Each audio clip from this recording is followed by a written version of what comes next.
Today we're in Romans chapter 3 and starting at verse 9, looking at a section here that is tremendously helpful and perhaps something that's tremendously controversial in some places. Not here, but in some places. A powerful passage, just a wonderful passage. I hope you think that after we finish looking at it today. I'll begin reading today at Romans chapter 3, verse 9, and we'll think about what the Apostle Paul is communicating to his audience in the first century and in the 21st century, being an official spokesman for God. What then? Are we Jews any better off? No. Not at all. For we have already charged that all, both Jews and Greeks, are under sin. As it is written, none is righteous, no, not one. No one understands. No one seeks for God. All have turned aside. Together they have become worthless. No one does good, not even one. Their throat is an open grave. They use their tongues to deceive. The venom of asps is under their lips. Their mouth is full of curses and bitterness. Their feet are swift to shed blood, and their paths are ruin and misery. And the way of peace they have not known. There is no fear of God before their eyes. Now we know that whatever the law says, it speaks to those who are under the law, so that every mouth may be stopped and the whole world may be held accountable to God. For by works of the law, no human being will be justified in His sight, since through the law comes knowledge of sin. And once again, God, we ask you, take this word, teach it, lift it off the page, press it down into our hearts, and shape us and mold us to be more like you, Jesus. Thank you for this passage. Amen. Well, here we are in Romans chapter 3, and we know now from looking at chapter 1, chapter 2, and now chapter 3, Paul has just really been pressing the point that no one measures up to God's standard. That's very clear. In chapter 1, he points out the sins, particularly of the Gentiles, but those sins were in part of the nation of Israel also. But primarily the Gentiles. In chapter 1, he wants to establish that the Gentiles are not righteous before God. And then in chapter 2, he establishes that the Jews aren't righteous before God either. And that's a point that might have caused a heart seizure or panic among the people of Israel at that time. And then here at this point, he's summarizing his points.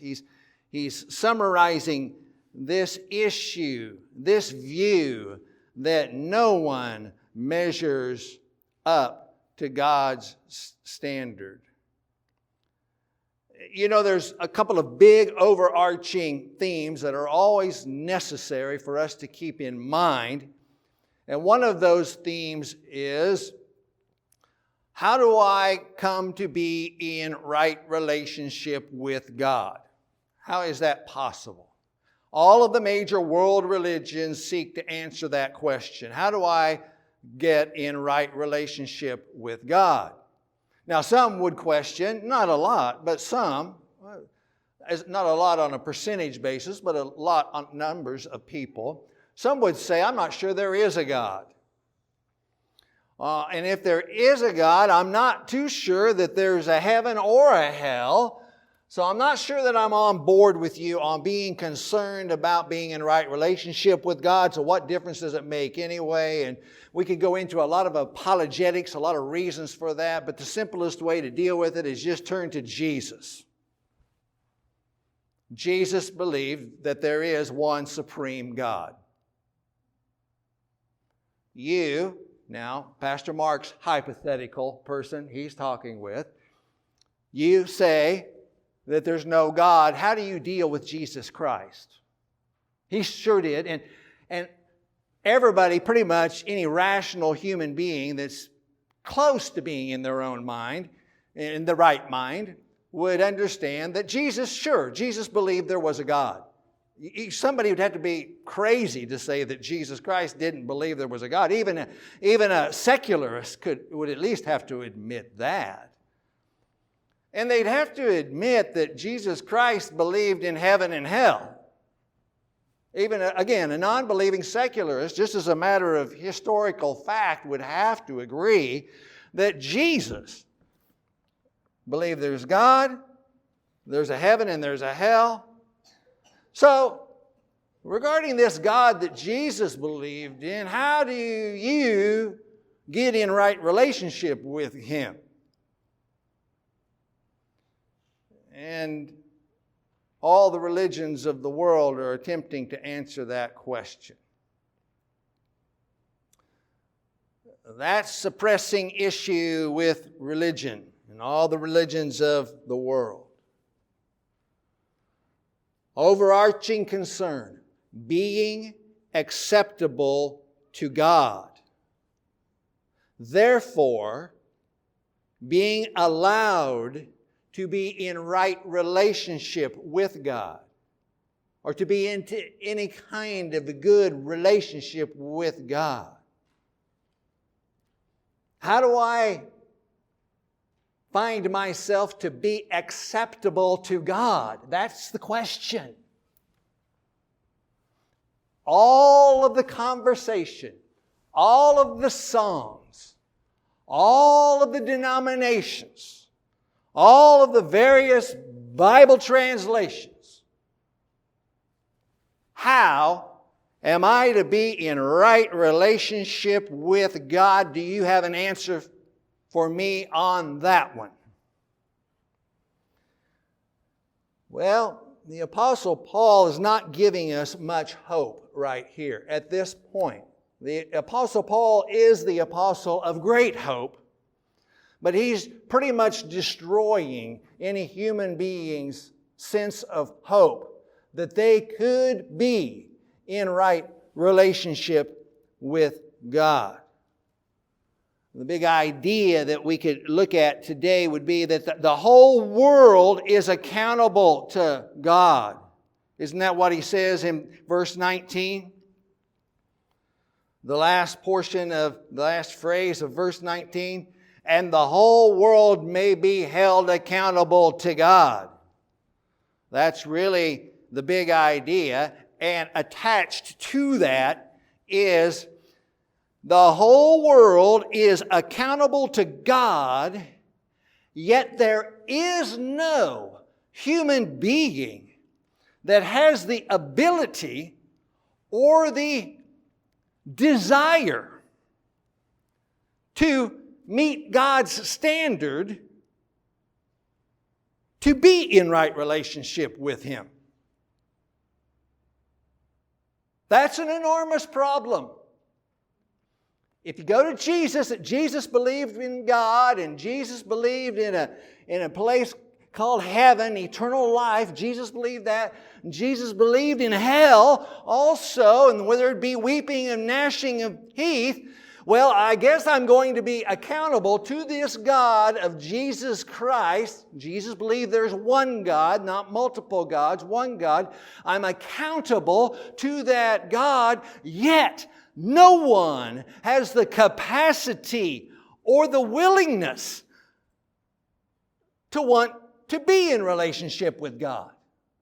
That's a problem. That's an enormous problem. It may not be such a problem to a healthy person running around with a bunch of vigor and got their whole life in front of them. It might be if they take life seriously, but not so much. But as a person ages and different things come into our life and our vulnerabilities and our weaknesses come present right in front of us, it becomes very, very real What am I going to do about this? Because I'm going to die someday, and I don't think I want to be wrong about this issue of God. Now, I realize many in the world, most in the world, do not share this view or this attitude, but I want you to be clear on this so that you have this perspective and you can share this with other people. And if you're not on board with it yourself, that you would be on board with it. So there is a God and there is an eternal existence, and we are accountable to that God. So what is Paul getting at here? What's the big problem that we're faced with in Romans chapter 3? The big problem is that any person who is not as good as God is not acceptable to God. That pretty much summarizes the whole issue of salvation. Anyone who is not as good as God is not acceptable to God. In Matthew 5:20, Jesus says, "For I tell you, unless your righteousness exceeds that of the scribes and the Pharisees, you will never enter the kingdom of heaven." And the scribes and the Pharisees were meticulous in their observance to the law. And so Jesus can say, unless your righteousness exceeds theirs, well, you'll never enter the kingdom of heaven. Notice he didn't say they were going to enter the kingdom of heaven, but he is saying unless your righteousness exceeds theirs, and a person better be real careful in saying that their righteousness exceeds and is superior to the righteousness of Nicodemus, the teacher of teachers in Israel. You want to stand up, do you, someone today, someone listening in the future? Oh, your righteousness, you think you're so righteous that yours will exceed the man Nicodemus? Do you know who you're talking about? These Pharisees, these religionists, were exceptionally diligent about their concern and keeping of the law. Now, they did not measure up to what God's standard is. That's the problem that they were faced with Jesus. He was letting them know they weren't measuring up. They were hypocrites for sure. But the point is here that I'm trying to make, the overarching problem, if any person is not as good as God, well, you're not acceptable to God.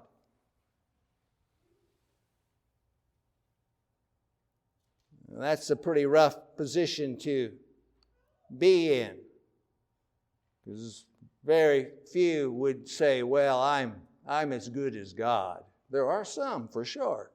I imagine there are a few in Silicon Valley today that would say something like that, but most rational thinking people wouldn't go that far. What is Paul doing? In Romans chapter 3, verse 9, what then? Are we Jews any better off? No, not at all.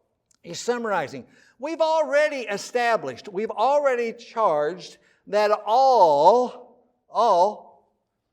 both Jews and Greeks, and when he uses the word Greeks, he means Gentile people, people that are not Jews. Jews and Greeks are under sin. Everyone's under sin. As it is written, none is righteous, and he continues on. Well, that phrase, under sin, is very important for us to think of. Being under sin refers to who we are, and that's what the Apostle Paul is talking about here. He's describing who we are. It's not so much what we do. It's who we are. It's descriptive. We are under sin. We are under something. We're under the guilt. We're under the power. We're under the influence. We're under the condemnation of sin. We're under something that has force on us. That's who we are. And as I have included in your listening guide, there's an often repeated and a phrase that you may come across sometimes, and it's true. We're not sinners because we sin. We sin because we're sinners. And Paul's establishing here that no one escapes being under sin. That's not plural, that's singular. It's not sins. Sin, singular. Under sin. It's a category. No one escapes. Therefore, everyone is under the guilt of sin, under the condemnation of sin, condemnation by God, under the influence and under the power of sin. We've already established that both Jews and Greeks are under sin, as it is written there. None is righteous. No, not one. Once again, the Apostle Paul is quoting and referring to his scriptures. He's referring to the Old Testament. That's just a nugget there, an indicator for us that we too want to take seriously the Old Testament. Even though we live in a New Testament age, we want to be looking seriously at the Old Testament. But as it is written, none is righteous. None. That's an absolute term. None is righteous. None is upright. None has integrity. None is in right standing with God. No one is in that kind of a position. Now we come across a couple words that we want to be mindful of at this point going forward. We've already considered righteousness and to be righteous. And righteousness means right action. There's more that can be said, but it means right action. To be perfectly right, or just could be also used, justice. The justice of God, the righteousness of God. It means being straight. Straightness carries the idea of uprightness. Along with that, faithfulness and truthfulness. So Paul is saying none is upright, none is straight, none is right. And this is all within the eyes of God. It's not in the eyes of your friend or your grandparent or some other person in this world or a culture or a social position. None is righteous, no, not one. The other word that we want to be aware of, we'll think about it a lot in the coming weeks and months. But in verse 20, for by works of the law, no human being will be justified. And we'll think about being justified and the doctrine of justification. But to be justified is to be from God, to have an absolute declaration. An absolute declaration that someone, something is righteous. The two words go together. So to be justified it's carrying with it this the courtroom drama. There's a judge. Paul is drawing on something that all people in his day would be familiar with, and most all people today would be familiar with now, even 2,000 years later. It's this courtroom drama. There is this judge, and the guilty party is awaiting a declaration from the judge. Am I going to be sentenced to eternity in hell, or am I going to be acquitted? Am I going to find and possess justification? Am I going to be declared just by the judge? And so the guilty party comes in who is under sin. There is no escape whatsoever. Can't look over here. I was not guilty. I was wrongly charged. Paul's using all of this language and saying, no, none of that. You're not wrongly charged. You're guilty before the Most High God in His courtroom. And all you could do is throw yourself on the mercy of the Most High God. There's nothing that you can do, your heritage, your religious works, your education, your self-esteem, nothing puts you in such a right standing that would clear you from the Most High God. So, this word just, justify, and word righteous, righteousness, those work together, but just again, bringing those to your attention, and we'll think about those many times in the weeks to come. But he says in verse 20, for by works of the law, no human being will be justified in his sight. And I put it in blue there because those words are important. The Bible, again, much misunderstanding in the world. The Bible, issues of salvation, the teachings of the Bible are always in the sight of God. We lose that sometimes. It's always, are you perfect? Well, no one's perfect.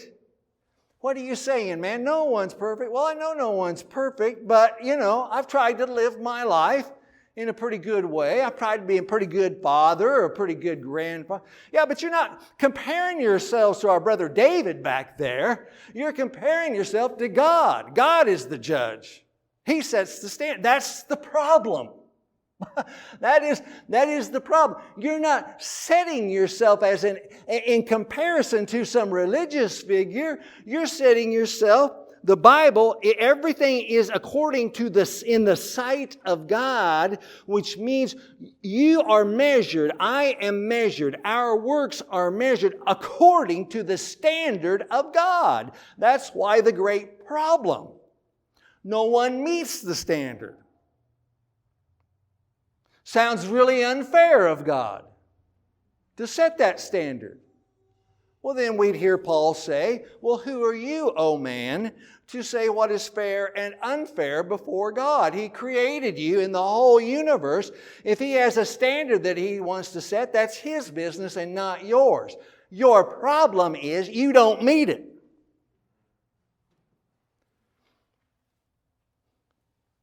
So, no one escapes being under this condemnation of sin.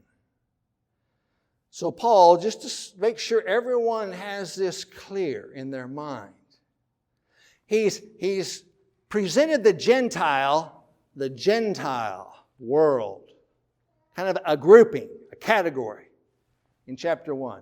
He's presented the Jew and the Jewish people in chapter 2. Those are groups of people, social categories of people.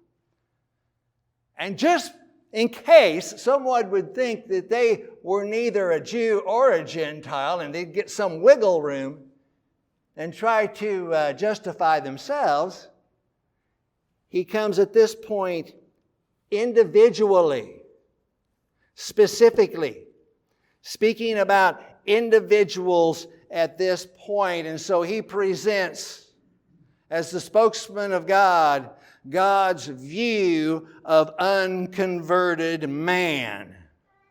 Now, you can disagree with it if you want. You can not like it if you want. Fine. Plenty of people don't agree with it. Plenty of people don't like what they read. But here it is in the Bible, Romans chapter 3, undisputed that the Apostle Paul wrote it, and the Apostle Paul himself has established that he is an official spokesman for God. How many times have I said it? I'll probably say it another 50 times. He's an official spokesman for God. And this is what God thinks about you in your unconverted state. You want to get high and mighty. Here's what He says. No one is righteous. No one is righteous, no, not one. No one understands. What is He dealing with at this point? He is dealing with human nature. He's dealing with your character. God knows who you are in your heart, in your very nature. And in your very nature, you are a depraved person. Me, I'm included. Everyone in this room, everyone listening to this message, in your natural state, apart from Jesus Christ, you are utterly depraved. You are a wicked man. You are a wicked woman. That's what God thinks of you.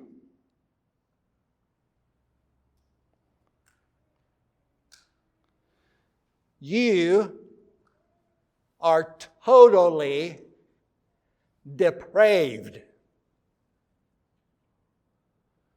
You are filled with moral corruption and wickedness. How dare you say that? I'm not as wicked as Stalin. I'm not as wicked as Hitler. Well, Hitler isn't the standard. God's the standard.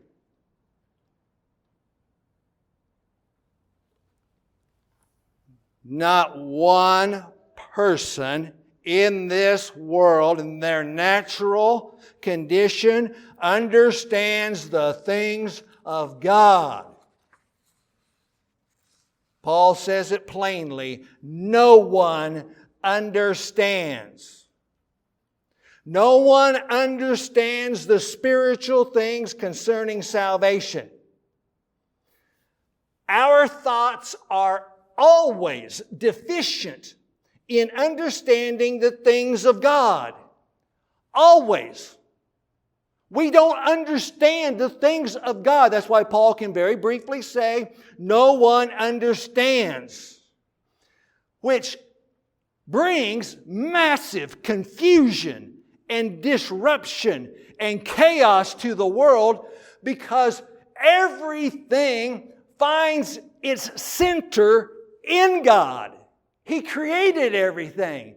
And so when we don't understand God, all we do is attempt to do things that we think might possibly be the right way, and we misunderstand God. We bring confusion in the world. We bring hurt into the world. No one understands. That's a terrible, terrible position to be in. You can be skilled at religion. You can teach religion in a university. You can know a lot of things about religion. You can know a lot of doctrine. You can know your theological dictionary frontwards and backwards and still not understand God. These things are spiritually discerned. The character of a human being is corrupt. The mind, no one understands. We understand things. That's the mind. The mind is corrupted. No one seeks God.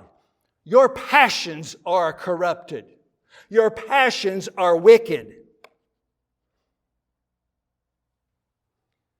You don't seek the things of God in your natural state. You have no desire to seek the things of God. There has never been an individual on the planet that sought the things of God the way God wants to be sought. Well, I feel like I'm in better company now, you put it that way. Yeah, we're all under sin. We're all going to hell. No one seeks for God. And someone will say, well, I remember last week I was pretty interested in the things of God. I read my Bible and I studied and I listened and it seemed like I was seeking the things of God. That's right. God interrupted. If God hadn't interrupted, you would still be residing in your wickedness of seeking everything else in the world except the one true God. You'd be seeking understanding of a religion. You'd be seeking understanding of some religious practice, but you wouldn't be seeking the one most high God that Jesus refers to. Our passions are corrupted and depraved. Our whole life direction is corrupted and depraved. Verse 12, all have turned aside. Together they have become worthless. That's how God sees you, brother. That's how God sees me. Make you feel good.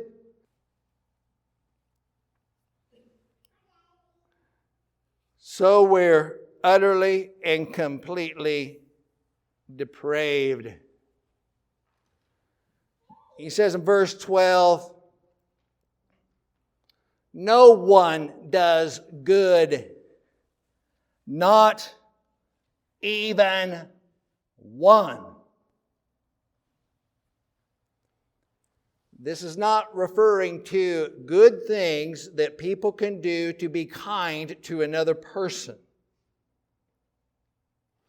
This is referring to goodness that is done purely for a love for God. There are many things that we human beings can do for other people. Many of you have done it. Helped other people. You've been kind and you've been good. But it wasn't out of a pure heart love for God. You wanted to be seen as loving. You wanted to be seen or recognized as a nice person, an acceptable person, a person that's cool to hang around with, a benevolent person, a kind of a person that maybe in the right place at the right time might get your name on the side of a building somewhere, a good person. But you fall far, far, far shy of the standard of goodness that God establishes.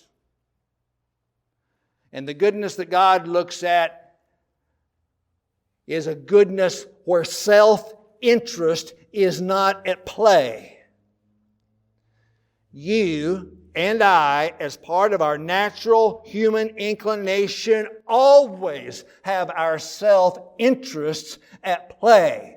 Even when you're trying to do the very best thing you can for the person that you love, you always have your self-interest in play in there somewhere. Well, I just wouldn't be an upstanding husband. Well, that's not the way good parents do it. That's not the way good teachers do it.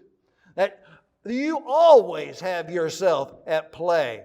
That's how God can say no one does good, because there's no purity in our intentions morally. We are depraved and we are corrupted. We're spiritually ignorant. We have ungodly passions, and we do not truly seek to know and to obey God.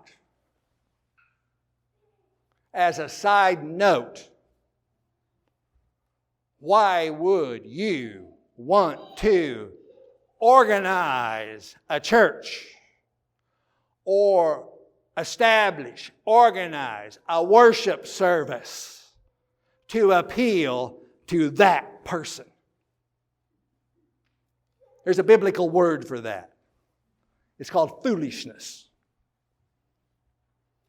Paul is describing by human nature, all of us are hostile to the things of God. You'll hear the echo in your mind, while we were yet sinners. Yes, that category of person. While we were yet sinners, Christ died for us. Amazing. You can truly sing Amazing Grace if you understand Romans chapter 3. It is amazing. Who in their right mind, God's a person, what person in their right mind would possibly want anything to do with that kind of a person I've just described? Why, you'd either have to be completely berserk and out of your mind, or filled so completely with love that you can reach out and rescue that person. I've been emphasizing this point here and spent some time on it to establish the fact, of course. But I want you to know this. This is the groundwork for the doctrine of total depravity. Some of you are familiar with the doctrine of total depravity. Very important in understanding salvation and understanding grace. Many rebel at the idea of total depravity. Briefly today, I will touch on it. You'll have a clear glimpse of it by the time we get to chapter 8. Total depravity speaks to the depravity that I have just described for you, coming out of Romans chapter 3, and we haven't even gotten to the good part. Human beings are depraved creatures, which means they are leaning into and liking and loving moral wickedness and moral corruption. That's what the word depravity means. Total, be careful here. Total means that it reaches every aspect of your personality, of who you are. There's not a corner of your being that is exempt from this depravity. That's what total means.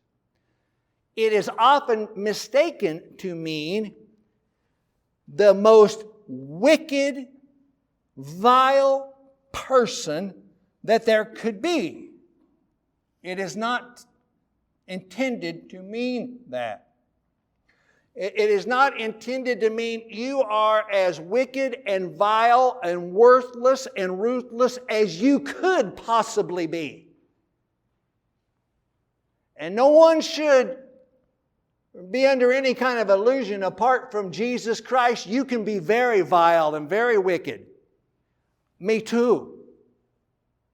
We can be filled with revenge and hatred and anger and be quite willing to kill masses of people to get our self-interest satisfied. Don't think you don't have that capacity, because you are under sin. And don't ever think anybody that's not linked with Jesus Christ does not have that capacity either.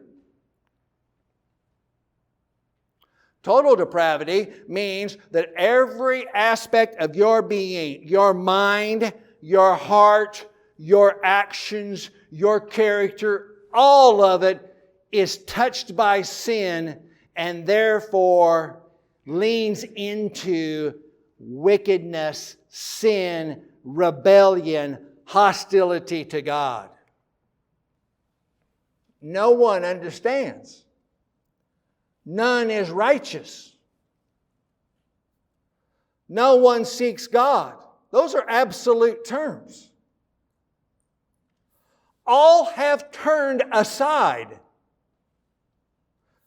Together, all of these people together, they become worthless. No one does good, not even one. That's pretty emphatic. Now, I'm being pretty emphatic today because for decades now, I've heard people sing Amazing Grace and however many other kinds of songs, and they would flatly reject that, what we have just said. They would reject that and then stand and sing Amazing Grace. How sweet the sound that saved a wretch like me. Absolutely true. Do you know what it means to be a wretch? Read Romans chapter 3. Wretch is not a strong enough word. The author was being kind when he put the word in the song. The standard is God, in God's eyes, not the preacher's eyes, not the religion's eyes. The standard is God. Well, at this point, many of us would like to think, well, Paul, have you completed? Are you finished? Have you gotten it? You got yourself completed there? And no, he's not. As far as our emotions are concerned, we have sin and we're under that sin. And what that results in is spiritually dead hearts. Hearts that are unresponsive to the will of God and to the truth of God. In Mark chapter 7, verses 21 to 23, Jesus said this, "For from within, out of the heart of man, come evil thoughts, sexual immorality, theft, murder, adultery, coveting, wickedness, deceit, sensuality, envy, slander, pride, foolishness. All these evils mentioned twice in the same passage. All these evil things come from within and they defile a person." Being under sin means we have a depraved heart, dead to the things of God. Being incapable to respond to God positively. Verse 13, their throat is an open grave. They use their tongues to deceive. What about that phrase, open grave? That's an interesting use of words. Their throat is an open grave. Notice he's talking about the throat, then he mentions the tongue, then he mentions the lips, and then he mentions the whole mouth. This whole thing going on here. The throat being an open grave. What does that mean? Well, I have just said that in the heart of a sinner is deadness, wretchedness, wickedness, hostility to God. Well, let me ask you this question. Have any of you ever smelled a dead animal? Maybe a dead squirrel on the road, or a rabbit, or a bird, or a cow, or a dead one that has started to decay, maybe been dead for a week. Anyone ever smelled something like that? I see some heads nodding. That's what that's referring to. The throat, the passageway. All of that stench from the heart rises up and comes out. Their throat is an open grave. Stench that's in the heart of a human being as far as God is concerned, and it comes up and expresses itself out through the mouth. They use their tongues to deceive, which means, that word means, they use their tongues to blame other people. They blame God. They blame other people. Do not take personal responsibility. They use their tongues to deceive. It's the other person's fault, not my fault. The venom of asps is under their lips. Asps in the ESV. That's referring to a cobra, an Egyptian cobra. Beautiful creature in itself, but its venom is down under their lips, pockets of venom under the lips. So when the cobra strikes, the venom goes in under the skin and poisons the person. This is how God sees your interaction with other people. This is how God sees the way you talk with people. This is how God sees the way you talk to your parents. The way parents speak to their children. The way one spouse speaks to another. The way one nation speaks to another nation of people. The venom of a cobra coming out and getting in and underneath the skin. Very difficult to remove and lethal. Their mouth is full of curses. They're deceitful, they're treacherous people. When we think of deceit or we think of treachery in the ancient world, this language would have been used, the word that was used here was used in connection to fishing. You fishermen will know you bait the hook. It's either a very beautiful fly or you put some nice appealing bait on a barbed hook. Their tongues are used to hook people. Mouth full of curses and bitterness. Anger. Harshness. You ever eaten something bitter? Something just, it didn't taste right. It was a bitter taste. We could think of it as biting back. The taste bites back. Ooh, spit that out. That's bitter. It bites back. That's what this is pointing to. Their mouth is full of bitterness. Bite back. Defend yourself. Stand on your own. If you're not going to defend yourself, who is? You wretched wretch. Okay, Paul, I've got the point. Throat's an open grave. Habitually repulsive to God. Habitually inflict spiritual poison on people. Okay, Paul, would you please stop? I can't take it anymore. We're not done yet, Paul says. Let's just be real clear about who you think you are. I want you to make real clear. I've already established the sins of the Gentiles, which you Jews participate in as well. I've already established you've been given the law of God, you Jews, and you still violate it. The Gentile has conscience. You Jews have the law and conscience and still violate it. And any of you slick individuals, you manipulators, you ones that are deceitful, you ones that want to cozy up to other people and try to manipulate them and deceive them and try to get your way with them. Let me just explain to you a little bit further who God actually thinks you are. Their feet are swift to shed blood. Oh, humans. We unredeemed human beings have a thirst for blood, for violence.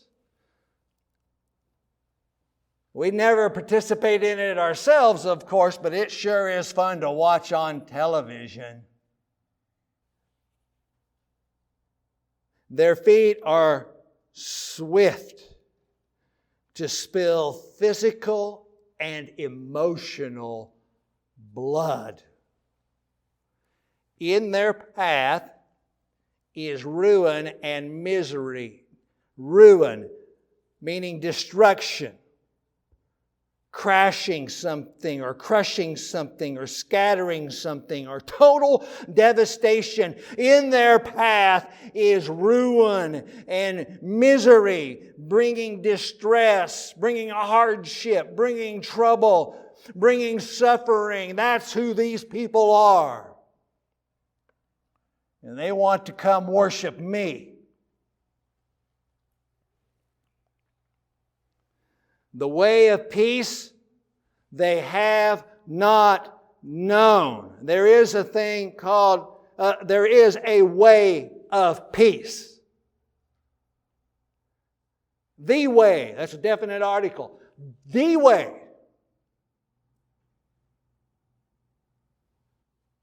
The way, the truth, the life, the way of peace, which is the way of God. The way of peace they have not known. There is one way for peace in this world, and it is God's way. It is a commitment to God. It is a submissive attitude. It is submission to the one true God of the Bible, not the false gods of the pagan religions of the world, the true God of Jesus. Commitment to the authority of Jesus Christ. There is a way of peace and they haven't known it. Paul saying, if I was to summarize all of this, what would be the issue? They have no fear of God before their eyes. It's not the eyes of God now, before their eyes. It has been what God's looking at. Now it's what they're looking at. No fear of God. And fear of God is a brief phrase, but it refers to the reverential, worshipful respect for God and God's people, but particularly God. Reverential respect. And it also includes a good element of terror.